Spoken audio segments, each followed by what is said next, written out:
আসসালামু আলাইকুম। আজকে কথা বলবো হচ্ছে যারা মালয়েশিয়াতে গিয়ে পার্ট টাইম জব করতে চান এবং জব করে নিজের ফুল এক্সপেন্স বিয়ার করতে চান তাদের ব্যাপারে। মালয়েশিয়াতে যারা পড়ালেখার জন্য বাংলাদেশ থেকে যেতে চায় তাদের মধ্যে প্রায় 70% স্টুডেন্ট চিন্তা করে যে আমি মালয়েশিয়াতে যাব, যে পার্ট টাইম জব করে আমার টিউশন ফিস ম্যানেজ করব, আমার লিভিং কস্ট ম্যানেজ করব, কোনোভাবে বাসা থেকে ফ্লাই করা পর্যন্ত যে কস্টটা না দিলেই না, ততটুকু কস্ট পে করে আমি জাস্ট মালয়েশিয়া যেয়ে সব কিছু করে ফেলবো।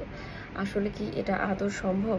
যেই টাকাটা আর্ন হবে সেটা হচ্ছে 1800 থেকে 2000 রিঙ্গিত। 1800 থেকে 2000 রিঙ্গিত যদি হয়ে থাকে তাহলে আপনি যেখানে থাকবেন সেখান থেকে আপনার ভার্সিটিতে যাওয়া, আপনার কাজের জায়গাতে যাওয়া, তারপর আপনার house rent, electricity bill, internet bills সব কিছু মানে পে করার পরে আপনি বছর শেষে এই টিউশন ফিসটা ম্যানেজ করতে পারবেন না। সো আপনাকে অবশ্যই বাসা থেকে অ্যাটলিস্ট যদি কমও হয় তাহলেও 70